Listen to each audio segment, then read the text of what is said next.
Oke, assalamualaikum warahmatullahi wabarakatuh, teman-teman semua. Di sini gue bakal coba untuk ngejelasin tahap laporan keuangan, yaitu laporan arus kas atau statement of cash flow. Laporan arus kas PT Mulia Perdana ini menggunakan metode tidak langsung, di mana pada tahapan statement of cash flow metode tidak langsung ini kita akan membuat neraca perbandingan. Sesuai dengan kisi-kisi, untuk neraca perbandingan itu udah ada neraca perbandingannya.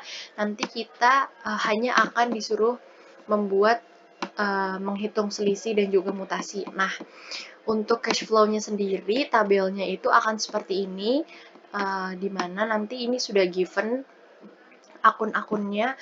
Untuk angka-angkanya sendiri itu kita tinggal masukin ngelihat dari neraca perbandingan.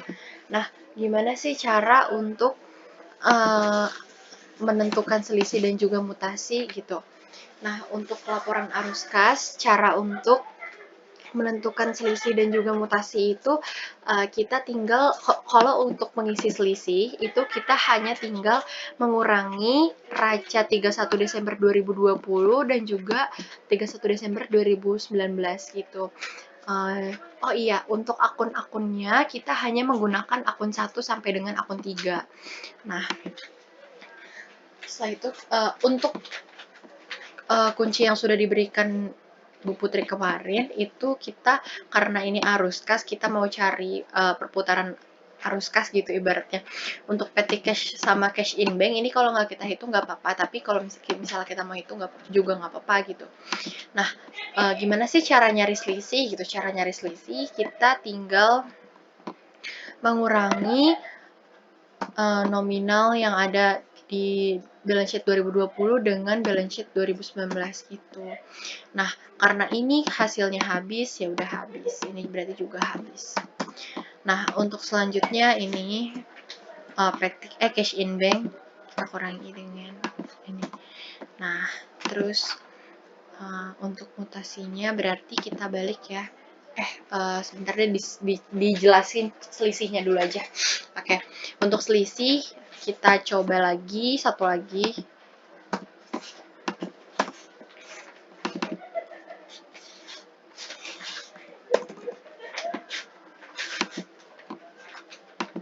Jangan lupa dia dikasih plus ya, karena kita ngerjainnya di Excel. Pokoknya untuk kalau misalnya dia pas pada saat dia dikurangi habis, ya udah berarti dia habis gitu.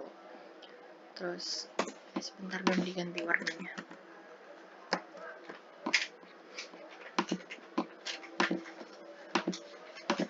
Nah nih, kita bisa lihat ya, ini dikurang dengan ini, hasilnya segini gitu. Nah nanti kalau misalnya ini, kalau misalnya hasilnya minus, kayak misalnya 1 juta dikurangi dengan 1.650.000, berarti minus kan hasilnya. Kita kasih pulpen merah atau dalam kurung. Kalau misalnya kita mengerjakan di Excel nggak apa-apa dalam kurung aja, tapi kalau misalnya kita mengerjakannya di nanti di lembar kerja itu kita harus pakai pulpen merah ya. Terus boleh pakai pulpen merah terus di dalam kurungin, atau pakai minus atau pulpen merah aja, itu nggak apa-apa. Pokoknya yang pakai pulpen merah itu bersifat mengurangi gitu. Nah, setelah itu kalau udah, caranya kita akan melakukan yang namanya mutasi gitu. Untuk akun petty cash dan juga cash in bank sebenarnya kita tidak perlu mencari selisih ataupun mutasi. Kenapa? Karena nanti di PT Mulia Perdana di arus kasnya, di tabel arus kasnya itu nggak ada, kita nggak diminta buat masukin angka petty cash sama cash in bank gitu. Tapi kalau misalnya kita mau masukin juga nggak apa-apa. Nah, makanya kita lanjut aja langsung dari akun selanjutnya, yaitu account receivable. Nah, untuk account receivable itu gimana sih caranya, cara kita bikin mutasi? Nah, kita perhatiin ya, ini untuk akun 1, semua akun 1 itu mutasinya selalu berlawanan dengan selisih. Gimana maksudnya? Maksudnya adalah account receivable nih. Account receivable di sini kan selisihnya 75.915 positif kan. Nah, kalau kita pindahkan posisinya posisinya ke mutasi, berarti dia akan berbanding terbalik gitu kan. Ini neraca perbandingan. nilai nominal yang ada di selisih akan berbanding terbalik dengan mutasi untuk akun 1. Nah, kalau misalnya ini 6.650 nih hasilnya. Nah, terus habis itu mohon maaf teman-teman, kalau misalnya gini penjelasannya, untuk semua akun satu itu selisihnya mutasinya akan berbanding terbalik dengan selisih. Jadi misalnya akun receivable-nya mutasinya itu adalah positif, nanti di mutasinya itu negatif, tapi itu tidak berlaku untuk akun kontra gitu. Untuk akun kontra seperti allowance nih, allowance kan adalah akun kontra dari akun receivable. Ini cadangan kerugian piutang. Jadi ya udah, kalau di sininya positif, di sini juga positif gitu. Terus employee receivable ini selisihnya negatif, berarti nanti pas kita pindahin ke mutasi dia hasilnya adalah positif gitu. Nah, ini sebentar ya, kita ini akun 1 dulu. Nih, untuk akun 1 ya, bisa dilihat di sini akun-akun yang sifatnya biasa, maksudnya akun biasa yang pada saldo normal gitu ibaratnya. Dia nanti akan kalau misalnya dimutasiin itu harus berubah gitu. Tapi kalau misalnya akun-akun yang akun kontra seperti akumulasi ataupun cadangan kerugian piutang, itu selisih dan mutasinya itu sama-sama positif. Atau kalau misalnya ada yang negatif ya berarti sama-sama negatif. Di sini kita untuk selisih sama mutasi kita nggak mengenal dia debit atau kredit ya. Kita hanya mengenal dia adalah akun 1 dan juga apabila ada akun kontra maka selisih dan juga mutasinya itu tidak berbanding terbalik atau sama, positif negatif gitu. Berbeda dengan akun-akun biasa. Kalau akun-akun biasa ya udah berarti mutasinya itu adalah perbandingan terbalik dari selisih gitu. Minus berarti positif berarti minus gitu. Nah, selanjutnya gimana kalau misalnya ada akun 2? Nah, kalau misalnya ada akun 2 nih, bisa kita lihat bedanya ya. Nih, kalau misalnya ada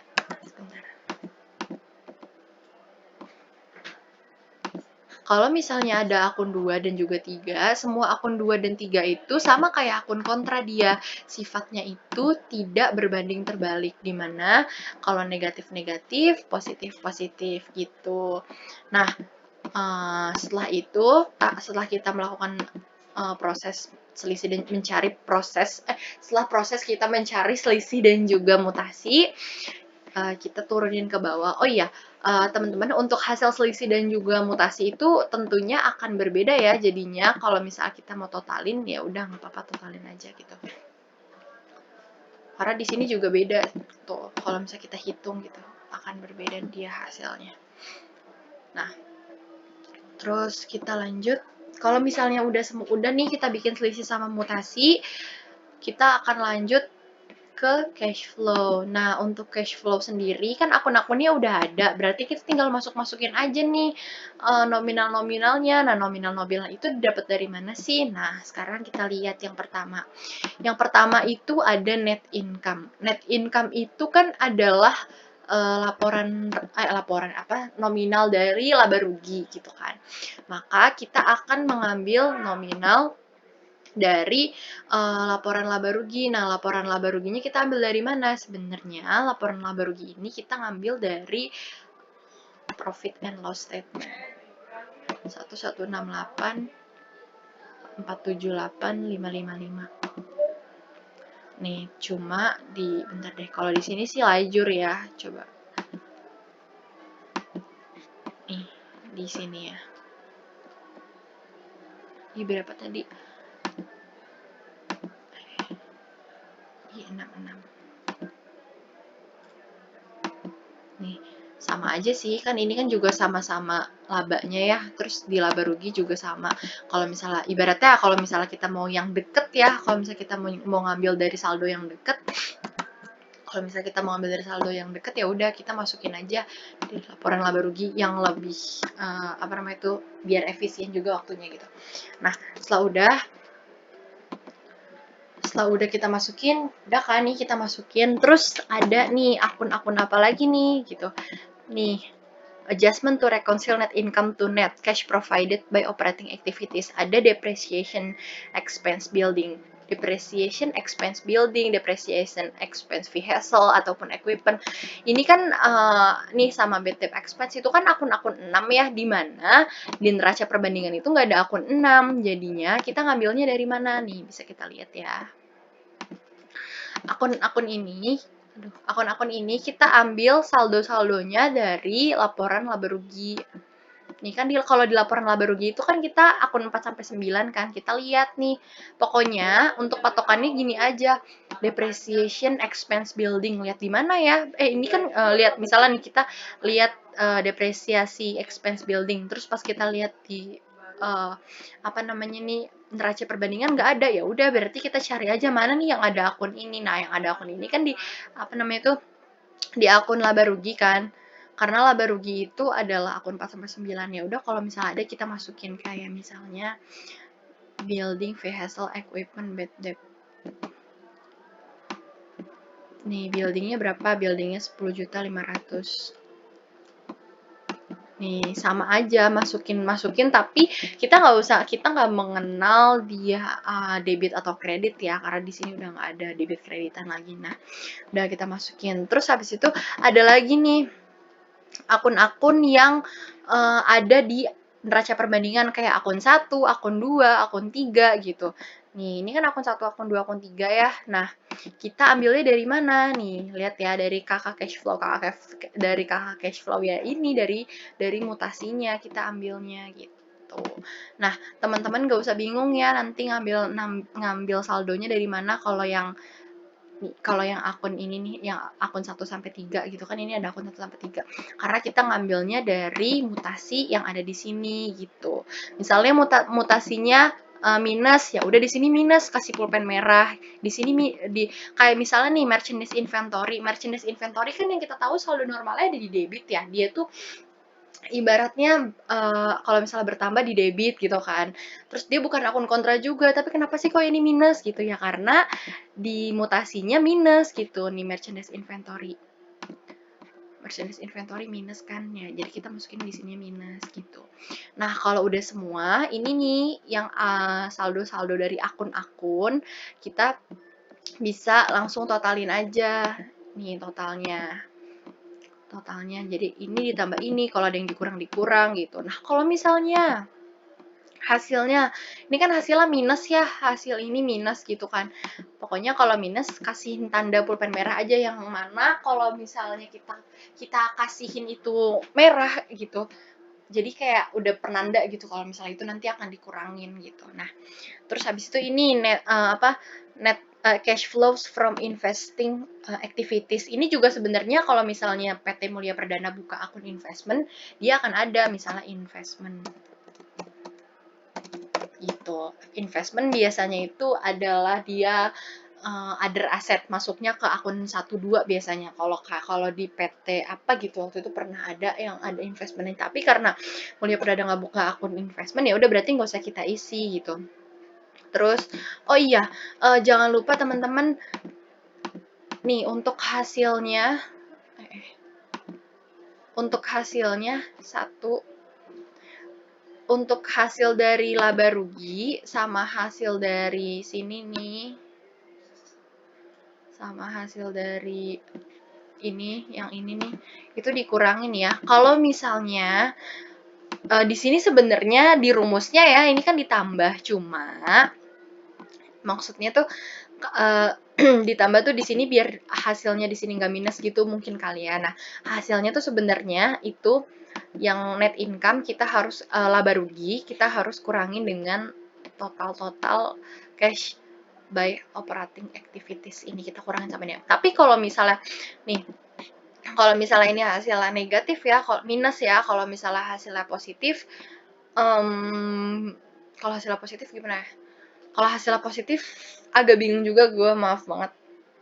Cuma karena di sini hasilnya negatif, ya udah kita kurangin aja gitu. Kalau buat yang Mulia Perdana, nanti kalau misalnya udah ada info ini positif ditambah atau dikurang, bakal gue info ini ya. Cuma seharusnya sih kalau misalnya ininya positif ya berarti ditambah gitu. Terus taruh sini nanti saldonya gitu. Terus setelah itu untuk net cash used in investing activities, ini juga sama sih sebenarnya. kayak ya udah bentar diitemin dulu deh. Apa namanya tuh kayak kalau misalnya ada akun-akun lain gitu. Cuma kan ini kan PT Mulia Perdana nggak buka akun-akun yang bersifat untuk investasi gitu kan. Nah kalau cash flow from investing activities tuh waktu itu gue pernah belajar, cuma lupa deh nanti deh kalau misalnya ada soal yang kayak pakai investing in apa bla bla bla bla bla gitu. Pokoknya untuk Mulia Perdana ini dua ini nggak kita isi deh gitu. Intinya gitu aja sih. Nah, terus cash flow from financing activities ada bank loan sama payment of cash dividend. Nah, ini kita masukin juga sama dari mutasi dari neraca perbandingan juga di bank loan sama payment of cash dividend. Bank loan mana nih? Bank loannya ini 107, terus abis itu dividennya ini. Nah, ini dividen ya teman-teman, dividennya kosong. Nah, terus net cash used in financing activities ini diambil dari mana? Ini diambilnya dari yang ini nih. Kan di sini udah ada clue-nya sebenarnya ya. Net cash used in financing activities. Nih, kalau ini cash flow from financing activities gitu. Net itu kan ibaratnya total ya, total dari financing activities nih, total dari ini ya udah kita masukin. Ini kalau misalnya ada angkanya misalnya 100.000 gitu. Nanti dia akan bertambah. Karena ini kosong ya udah jadinya masukin aja. Tapi kalau masukin rumusnya sama ini ditambah ini juga nggak apa-apa sih. Terus untuk net increase or decrease in cash itu caranya kita hasil-hasil yang tadi nih, hasil penjumlahan atau pengurangan dari yang di atas itu kita tambahin gitu. Karena tadi kan ini sama ini udah kita totalin di sini kan, jadinya ya udah berarti ini kita tambahin sama ini, kita tambahin sama ini gitu. Tapi untuk investing, oh iya, untuk investing tuh kayaknya masuk ini deh kalau misalnya kita ngejual aset, kalau nggak salah ya, ngejual vehicle gitu mungkin, atau misalnya kita ngejual building gedung, vehicle kan misal kendaraan gitu, itu nanti masuk ke sini kalau nggak salah. Cuma karena nggak ada ya udah, terus kita tambahin kan nanti ini total ini kan di apa namanya itu dimasukin ke sini ya, terus ya udah, terus habis itu cash flows from investing activities itu kalau misalnya ada aset tetap yang terjual, kalau nggak salah ya waktu itu gue pernah belajar kayak gitu, atau enggak misalnya akun investment gitu. Nah net cashnya itu adalah total dari ini gitu, jadi ini nggak beda akun nih. Net cashnya tuh nanti kayak akan ada di sini gitu loh. Nah pokoknya ya udah kita balik lagi ke PT Mulia Perdana. Net increase or decrease in cash itu kita tambahin total ini, total ini ditambahin total ini, ditambahin total ini. Nah terus habis itu cash at beginning of the year, kita lihat cash of beginning of the year itu kita ambil kan namanya juga beginning ya, kayak awal. Beginning tuh kan awal, kita ambil dari neraca perbandingan yang bagian apa namanya nih 2019, tahun 2019, balance sheet 2019 nih. Cash at beginning of the year itu adalah awal gitu, apa kas kayak di awal tahun. Kas di awal tahun tuh berapa? Nih, kita ambil dari total petty cash ditambah dengan cash in bank. Coba ya, kita coba. Petty cash ditambah dengan cash in bank. 614.509 gitu. Nah, terus cash at the end of year. Cash of the end of year itu tinggal kita tambahin aja nih. Net increase or decrease kita tambahin sama cash at beginning of year gitu. Nah, udah deh selesai. Nah, terus cara tahu kita bener atau enggak ngerjainnya itu dari mana? Kita lihat nih cash at end of year, kayak kas di tahun terakhir itu ada berapa? Ada 1M407 sekian. Nah, kita cocokin sama di neraca perbandingan. Di bagian mana nyocokinnya? Di bagian balance sheet 31 Desember, bagian petty cash dan juga cash in bank. Nih, kita coba ya, kita tambah cash in bank ditambahin petty cash, atau sama aja sih kalau petty cash ditambah cash in bank juga bisa. Nih kita tambah nih dua ini, petty cash dan juga cash in bank. 1407855. 1407855 120 120. Nah, gitu deh. Jadinya selesai PT Mulia Perdana cash flow-nya gitu. Untuk cash flow, kalau misalnya nanti angkanya beda, misalnya nih kalian di sini 556, terus abis itu di sini 728, ya itu nggak apa-apa, sama aja karena kan dia di belakang koma itu 9. Di belakang koma itu 9 kan lebih dari 4 kan. Kalau misalnya di belakang koma lebih dari 4 itu biasanya angkanya ada pembulatan gitu. Kayak misalnya nih kita nggak mau catet ya. Nah, dia akan berubah jadi 556. Kalau misalnya dihilangin ya kosong-kosongnya, tuh dia akan berubah jadi naik satu angka gitu ibaratnya karena dia lewat dari 4. Dulu SD kan pernah diajarin tuh kita. Nah, kalau ini nggak bakal naik karena 0,5. Tuh tetap 174 gitu. Tuh sama aja 121 sama aja kalau misalnya kita mau tambahin di belakang koma berarti 120 gitu. Nggak usah khawatir gitu. Oke, segitu aja ya teman-teman untuk penjelasan cash flow mulai perdana. Kalau misalnya ada kesalahan mohon dikoreksi. Terus maaf juga kalau misalnya penjelasannya agak berbelit dan kurang bisa untuk dipahami. Sekian, wassalamualaikum warahmatullahi wabarakatuh.